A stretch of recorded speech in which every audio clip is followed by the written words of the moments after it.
What's up? Well, I bought another car, as I do.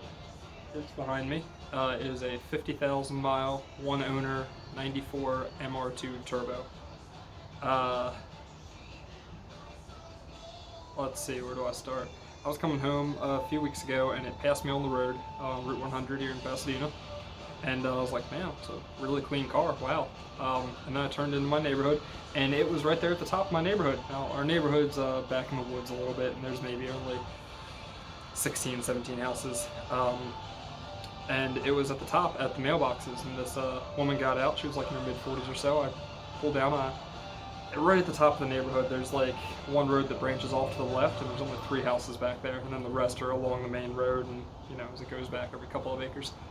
And I almost didn't even stop, and I was just like, you miss 100% of the shots you don't take, so fuck it. I just stopped, rolled down my window. I was in my truck. I was just getting tires put on balance for my RX-7, some R888Rs, and I rolled down my window and I was like, hey, it's a really nice car. I mean, it'd be weird, but do you live in the community? Are you here often? I told her my address. I'm like, I live here for the last 20-some years. I've never seen you or the car. I'm really into these kinds of cars. What's up with it? She goes, oh yeah, it was my dad's car. Her dad passed away back this last winter, and she was like, I just took it out to get a tune-up. I live up in PA. I'm his daughter. Told me her name and whatnot, and I was like, oh okay, that's cool. I didn't know he had. She's like, yeah, it's been in the garage the last 20-some years. He drove it like maybe once a month or so, hence the mileage. And I was like, would you ever consider selling it? She was like, actually, I was going to give it to my son, but he has no interest in cars, no interest in learning how to drive manual. And yeah, I would be interested. And I was like, all right, let me go back to the house, change, grab one of my cars, run up, I'll give you my phone number, we can talk about it, or at least, get acquainted and whatnot. And if I could look at the car, and she was like, yeah, sure, that's fine. So I come back home, put the wheels in the RX-7, take my RX-7 back up there to be like, look, I'm into these old Japanese cars, and my RX-7 is, of course, all hacked up. I'm like, I wouldn't do this to the MR2 at all. This thing is minty, to say the least. And we start talking prices and whatnot, and started a little low. I didn't know what she knew about the market on them, and I wasn't too familiar with the market on them either. So we start talking numbers, and she was like, let's let me think about it for a week or so, get each other's phone numbers, emails, and go back and forth that following week and make a deal. I gave her what she wanted for it, a little bit more than I wanted to pay, but it's the way it goes sometimes. I still think I got it for a really good deal, and I am going to put it on Bring a Trailer. It's a one owner. We'll take you for a walk around here in the middle. It's a manual car, factory turbo. 94, 95 is like the super rare years to have. 95 more so. Even though they made less in 94 overall, the amount of turbo cars they made in 94 compared to the turbo cars they made in 95. Turbo cars in 95 were even less. I think it was like 200 some in 94 and 600 total. And 95 it was like 900 total, but even less than 200 of those were turbo, I believe. Don't hold me to that. This car, I think in 92 or 93 they upgraded the transmission. I want to say 93 maybe. So it's got the better transmission. It is an LSD car. It is full of factory options. It has everything you can think of. It's got the T-tops. It's got the aftermarket looking taillights, even though they're factory. It's got the paint match lip, which is actually off of it right now. That's in my buddy Scott's shop getting painted. It's got the factory fog lights. Yeah, it's got the upgraded wing on the back. The newer style, I guess, that came in 94, 95. And yeah, so it needed a wheel bearing. She said she took it and got a tune-up. She got tires put on it because they were dry rotted from sitting for the last like 6 to 8 months. And it needed a wheel bearing when she got the tires put on, and she got the oil change too, which is cool. She told me that they told her it needed a wheel bearing, which you could hear, it was notable. So I was either going to go OEM Toyota or Timken, so after I bought it, I had everything lined up, what I was going to do to it. I went with Timken. I did it myself. I've got a press here, I've done wheel bearings before, it's not that hard of a job. A little time consuming, but not bad overall. Got it all the way off, got the old bearing off, and then I actually took it to my buddy Paul's shop. I didn't do it myself. I did all the work except for pressing the wheel bearing on and off because I didn't want to mess this up. I've done it before, but just for this car, I didn't want to mess it up. Buddy Paul's shop, shout out to Old Line Automotive in Glen Burnie. Good shop, good people. He pressed the new one on for me. Cool. got that all back situated. The lip is at my buddy Scott's shop getting painted, and then I took it to another friend's shop. I think it's Lucid, Reflections Lucid.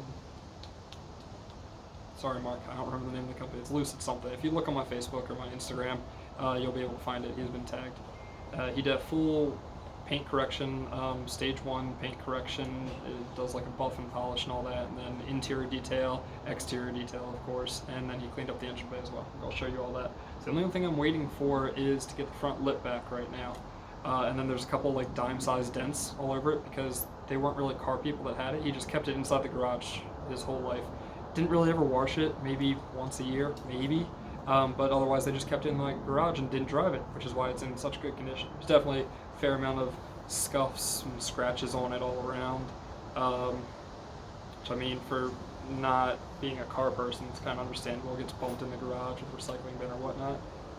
Overall though, it's in pretty great shape.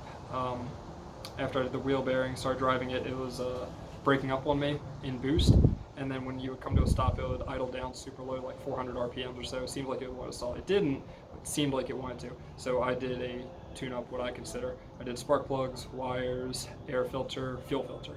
And then I put fresh gas in it. Of course, it had like half a tank, but who knows how old that gas is, at least 8 months, maybe closer to a year. And then I put octane booster in it, ran that a little bit, and then I topped it back off and put fuel injector cleaner in it as well.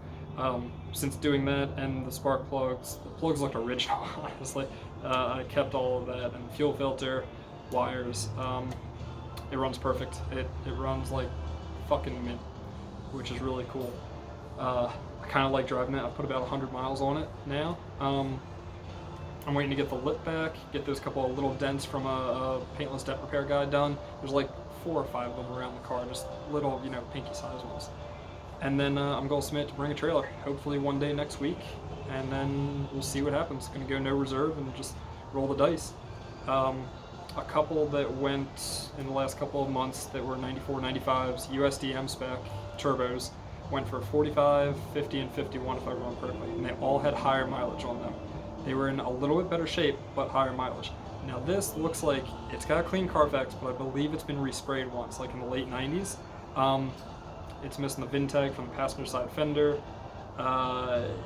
You can see the blend on the inside of the door. It looks like it was a higher end Mako job in the mid 90s that retained the OEM color. It's a good paint job. It's not great, but it's good. And that wasn't on Carfax. And I asked her, the girl I bought it from, who was the daughter of the guy, and it was actually her car growing up. Her dad bought it, transferred over into his wife's name, so because it was a death. And what happened? Yeah, dad bought it. It was her car through high school, even though it was in her dad's name. And then, yeah, so when I got it, I got the death certificate and everything with it, so I am technically the second owner of it. Yeah, that's about it. Let's go do a walk around.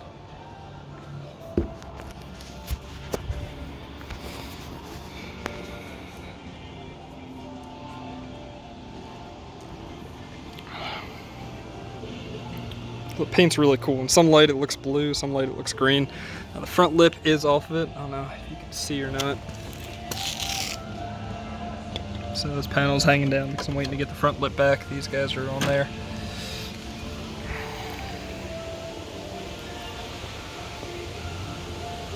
The interior though, this interior is crispy.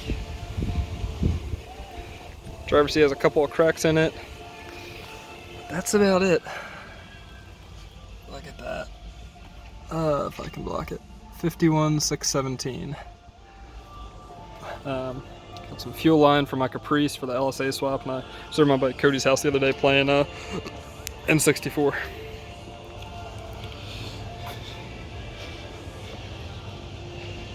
This thing is just so freaking clean.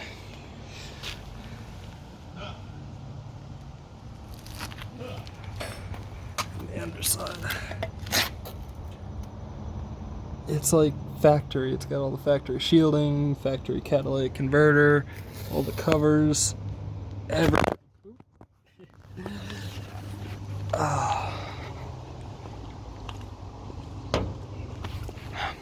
So I actually had to Google it because I didn't know where it was. But so we got the trunk, of course, gas, hood, and I couldn't figure out where the release was for that. I had to Google, and it is right inside here. I don't know, never had an MR2 before, you know?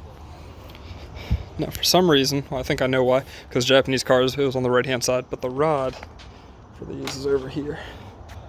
I'll lift that up.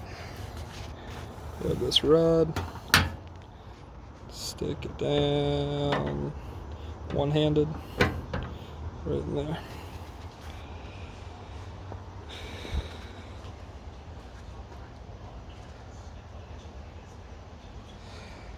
Clean, clean, clean. Also, this is painted over. Turbo's painted over, which also tells me it was repainted. Trunk. Kept all the OEM parts. Those are the bags for the T-tops, which are off of it at the moment. Just took it for a ride. It's got the OEM covers that go over the T-tops so you don't get beat by the sun, but then these T-top glass panels. These taillights that look aftermarket, but they're not. Those are factory spec, updated for 94, 95 miles. People want them, apparently. I don't know. I'm not an MR2 person. Then one of these is for this one's for the intercooler. I don't believe this one's functional. Doesn't look like it goes anywhere.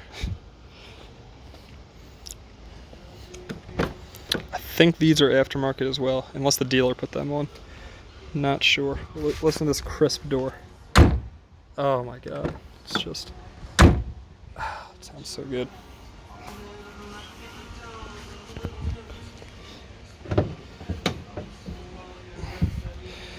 So here we are. We got the factory toolkit down there.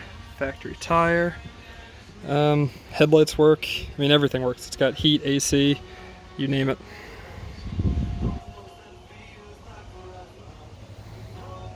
This thing is just gorgeous.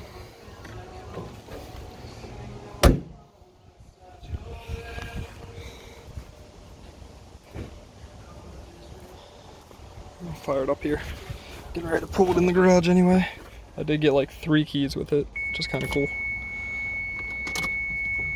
Life insurance provided by USA. Beeping at me because the door's open. Oil light stays on for a second, then goes off. Got door open, brake light, and flashing seatbelt. But this guy's angled at you, all factory. Factory radio. It came with the cassette, CD, which was high tech in the 90s, I bet. Time was still reading correctly. I guess she could have done that. We have an ashtray because 94. Cigarette lighter, which does work, by the way. I pushed it in earlier. All the presets work. I mean, everything works. Everything works. We got the factory book, lug nuts, the locking ones with the key, grab handle. This is kind of cool up here, I noticed. It's talking about the turbocharged engine, saying like if you see if I can back up. If you drive it hard, to leave it run for like 20 seconds or so before you turn it off, because you know you don't have a turbo timer on these stock. And the shifter feels nice and tight. It's a really cool car. Anyway, it's got the antenna. I can't see right now. Whenever you start it up. Oh no, I guess I turned the power button off, so it went down. Oh, that's wild. Okay, so if I push the power button, look at that, the antenna comes up. So I can't actually fully park it underneath the lift under there because the antenna will hit. Ah, I didn't know that. Okay, so if I turn the power button off, the antenna goes down and then I can pull it all the way in. That's cool. All right, so you learn something new every day.